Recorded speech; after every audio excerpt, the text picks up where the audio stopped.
Hello students, welcome to my channel. हम chapter कर रहे हैं असिम्प्टोट्स। लास्ट वीडियो में हमने इसकी डेफिनेशन डिस्कस की थी और जो पैरेलल असिम्प्टोट्स हैं हम कैसे फाइंड आउट करते हैं वो हमने डिस्कस किया था। अभी हम इस वीडियो में ऑब्लिक असिम्प्टोट्स फाइंड आउट करेंगे और ये एग्जांपल हम यहाँ पे डिस्कस करेंगे असिम्प्टोट्स की। Find the asymptotes of the curve this. ये आपको कर्व गिवन है और इसके अपने असिम्प्टोट्स फाइंड आउट करने हैं। देखिए, मैंने आपको लास्ट वीडियो में बताया था कि जैसे ये एक कर्व है, इसके ऊपर आपने ये एक लाइन ड्रॉ कर दी। आपको पता चल रहा है कि यहाँ पे एक टेंजेंट ड्रॉ हुआ तो इस पॉइंट पे ये मीट कर रहा है। ठीक है, ये सर्कल है, ये एक क्लोज्ड कर्व है। अब अगर कर्व क्लोज्ड ना होके एक ओपन कर्व है, इस तरह से जा रही है और इसके साथ ये एक लाइन जा रही है जो टेंजेंट है, कहाँ पे जाके मीट करती है? इनफाइनाइट पे जाके मीट करती है। यहाँ पे रास्ते में कहीं पे मीट नहीं करी, इनफाइनाइट पे जाके, मीन्स लिमिट अगर आप इन्फिनिटी पुट करोगे तब ये यहाँ जाके मीट करती है। तो तब आप हम इसको क्या कहते हैं कि ये लाइन क्या है? ये लाइन असिम्प्टोट है। ये लाइन क्या है? असिम्प्टोट है। तो हम कह सकते हैं एक सिंपल लैंग्वेज में ये एक तरह का टेंजेंट ही है, बट ये इनफाइनाइट पे जाके मीट करता है। ये हमें पॉइंट नहीं नजर आता कि ये कहाँ पे मीट कर रहा है। ठीक है, तो हमें पता है कि टेंजेंट की इक्वेशन क्या होती है? y is equal to M X plus C होती है। तो यही हमारे असिम्प्टोट की इक्वेशन है। बट यहाँ पे देखिए, हाईएस्ट डिग्री क्या है इस कर्व की? इस कर्व की हाईएस्ट डिग्री है 3। देखिए, एक्स क्यूब है, यहाँ पे एक्स स्क्वायर वाई है, highest degree 3। X y square है, हाईएस्ट डिग्री 3। वाई क्यूब है 3। तो मतलब यहाँ पे हाईएस्ट डिग्री इस कर्व की क्या है? That is 3। तो हमें कितने असिम्प्टोट्स चाहिए? 3 असिम्प्टोट्स चाहिए। कितने असिम्प्टोट्स चाहिए? 3 असिम्प्टोट्स चाहिए। तो ये क्या बन जाएंगे? y is equal to m1x plus c1, y is equal to m2x plus c2, y is equal to m3x plus c3। अब ये असिम्प्टोट्स निकालने के लिए हमें किसकी वैल्यू चाहिए? m1, m2, m3 की वैल्यू चाहिए, c1, c2, c3 की वैल्यू चाहिए। अब वो वैल्यूज़ हम कैसे फाइंड आउट करेंगे वो देखते हैं। देखिए सॉल्यूशन, देखिए इसका एग्जाम्पल से क्लियर हो जाएगा सारा कुछ। अब ये हाईएस्ट डिग्री इसकी क्या है? 3 है। तो 3 डिग्री की जितनी टर्म्स हैं हम वो लिखेंगे पहले। सबसे पहले तो हम अपनी गिवन इक्वेशन लिखेंगे। Given curve is x cube plus 2x square y minus x y square minus 2y cube plus 4y square plus 2xy plus y minus 1 equal to 0। ये आपकी कर्व गिवन है आपको। ठीक है, अब आपने क्या करना है? x को लिखोगे 1 और y को लिखोगे m। ठीक है, ये देखते जाइए बस। 5 3m मैं बताऊंगी सारा। 5 3m आप कैसे फाइंड आउट करोगे? देखिए, 3 डिग्री की इक्वेशन है। 3 डिग्री की इक्वेशन है, जो हाईएस्ट डिग्री वाली 3 डिग्री वाली जितनी टर्म्स हैं उसको हम इस तरह से लिखेंगे, जिसमें हम x को 1 ले लेंगे और y को m ले लेंगे। अब फर्स्ट टर्म आपकी है एक्स क्यूब, तो वो क्या आ जाएगा? That will be equal to 1 plus, इसमें भी यहाँ पे 3 डिग्री बन रही है, ये 2 और ये प्लस 1, इसकी 3 डिग्री बन रही है, तो इसको भी हम इसी में लिखेंगे। तो ये आ जाएगा 2x की जगह पे आपने लेना है 1 और y की जगह पे m, तो ये आ जाएगा 2m। क्लियर? माइनस, इसमें भी 3 डिग्री बन रही है, तो ये क्या बन जाएगा? x की जगह पे 1 और y की जगह पे m, तो ये बन जाएगा m स्क्वायर। तो ये बन गया माइनस m स्क्वायर। और यहाँ पे ये भी 3 डिग्री की है, तो ये बन गया माइनस 2m क्यूब। ठीक है, तो ये बन गया माइनस 2m क्यूब। अब नेक्स्ट देखिए 4y स्क्वायर। अब ये 2 डिग्री की है, बस 3 डिग्री तक हमने 5 3m में लिखनी है, 3 डिग्री तक की। क्लियर होगी इतनी चीज़?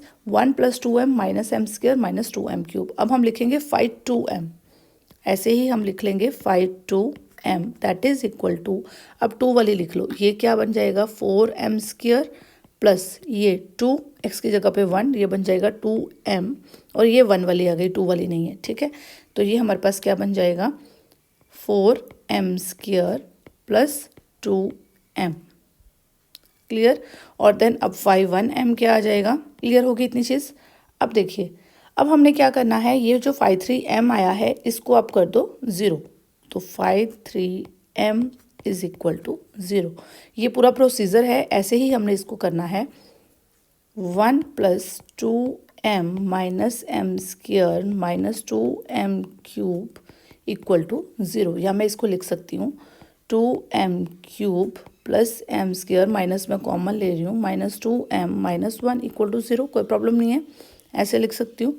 तो यहाँ से मैं m स्क्वायर कॉमन निकालती हूँ, तो ये आ जाएगा 2m प्लस 1, माइनस 1 कॉमन निकालती हूँ, 2m plus 1 that is equal to 0। तो m square minus 1, 2m plus 1 equal to 0। ठीक है, तो एम स्क्वायर -1 को लिख सकते हो m-1 m+1 a square minus b square is equal to a minus b a plus b, ये चीज़ होती है। तो यहाँ पे m-1 m+1 आ जाएगा और साथ में 2m+1 इक्वल टू 0। तो m की वैल्यूज़ आपके पास यहाँ पे आ गई 1 -1 और -1/2। क्लियर।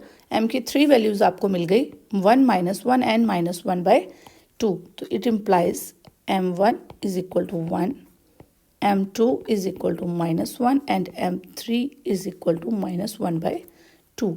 क्लियर होगी इतनी चीज़। हमें वैल्यूज़ किसकी चाहिए थी, m1 m2 और m3 की वैल्यूज़ चाहिए थी। ये देखिए हमने यहाँ पे कर्व्स लिखी थी, हमें वैल्यूज़ चाहिए थी m1 m2 m3 की वैल्यूज़ चाहिए थी। अब हमें नेक्स्ट वैल्यूज़ किसकी चाहिए, c1 c2 c3 की वैल्यू चाहिए। ये वैल्यूज़ आ गई हमारे पास। देखिए यहाँ पे हमारे पास ये सारी अलग अलग वैल्यूज़ आई हैं, ये सारी क्या वैल्यूज़ आई हैं, अलग अलग वैल्यूज़ आई हैं। तब हम ये फॉर्मूला अप्लाई करेंगे। अगर यहाँ पे लेट्स सपोज की वैल्यू आ जाती 1 1 -1/2, ऐसी वैल्यूज़ आ जाती तब फॉर्मूला कुछ और होगा सी निकालने का। अभी हमारे पास सारी अलग अलग वैल्यूज़ आई हैं, तो सी निकालने का फॉर्मूला क्या होगा, सी इज इक्वल टू, आप क्या करोगे 5-3m, इसका कर दोगे डेरिवेटिव, यहाँ पे आएगा माइनस, ठीक है। 5-3m का क्या कर दोगे, डेरिवेटिव कर दोगे और ऊपर लिख दोगे 5-2m। क्लियर होगी इतनी चीज़। ऊपर लिख दोगे 5-2m, नीचे 5-3m लोगे और इसका डेरिवेटिव कर दोगे और साथ में माइनस साइन आएगा, ठीक है। तो 5-2m आपने क्या निकाला था यहाँ पे, 4m² + 2m, ठीक है, that is equal to -4m² + 2m divide by, ये नीचे आपके पास इसका डेरिवेटिव आएगा। डेरिवेटिव ये देखिए क्या आएगा, ये -6m² - 2m + 2, यही आएगा -6m² - 2m + 2, -6m² - 2m + 2। अब यहाँ से आप 2 कॉमन निकाल सकते हो और यहाँ से भी 2 कॉमन निकल रहा है हमारा, और ये माइनस भी हम कॉमन निकाल देंगे तो ये हमारे पास आ जाएगा, this is equal to -2 common निकाल दिया हमने, 2m² + m divide by 2 common है इसलिए, तो ये -2 हम कॉमन निकाल देते हैं, ये आ जाएगा 3m² प्लस, क्योंकि माइनस हमारा कॉमन निकल चुका है इसलिए यहाँ पे साइन हो जाएगा प्लस, 2 भी कॉमन है m और साथ में ये माइनस, बिकॉज यहाँ पे प्लस है, माइनस हमने कॉमन निकाला है तो यहाँ माइनस रह जाएगा, 2 हम कॉमन निकाल चुके हैं, 1 आ जाएगा। क्लियर। 3m² + m - 1, और ये -2 हमारा कैंसिल आउट हो जाएगा, तो ये बचा हमारे पास 2m² + m divide by 3m² + m - 1, तो ये इसको आप दे दो नंबर 1, ये है हमारी c की वैल्यू, ठीक है। अब m की वैल्यूज़ क्या आई हैं, for m is equal to 1, m की वैल्यूज़ आई हैं 1 -1 एंड -1/2, ये वैल्यूज़ आई हैं।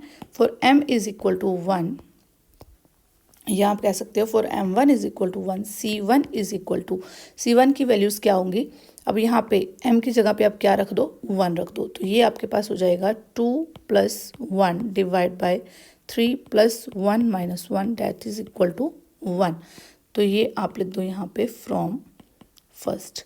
आपने यहाँ पे ये वैल्यू पुट की है और ये फर्स्ट में, आपने फर्स्ट में ये वैल्यू पुट की है तो आप यहाँ पे रख दो ये, और c1 की वैल्यू आपके पास क्या आ गई, c1 इज इक्वल टू 1, और for m1 is equal to 1, तो इक्वेशन क्या बनेगी, y is equal to m1x + c1, equation बनाओ अब। तो ये असिम्प्टोट आपको एक मिल रहा है x + 1, y is equal to x + 1, ये एक असिम्प्टोट हमने फाइंड आउट कर लिया, ठीक है। y is equal to x + 1, एक असिम्प्टोट हमने फाइंड आउट कर लिया। अब नेक्स्ट फाइंड आउट करते हैं for m2 is equal to -1। अब -1 के लिए हमारे पास c2 की वैल्यू क्या आ जाएगी, यहाँ पे देखिए, अब यहाँ पे आप m की जगह पे रख दोगे -1, तो 2 -1 का स्क्वायर यहाँ पे आएगा -1 डिवाइड बाय 3, -1 का स्क्वायर 1 ही हो गया, -1 - 1, तो ये हो जाएगा आपके पास 2 - 1/3 - 2 दैट विल बी 1, ठीक है।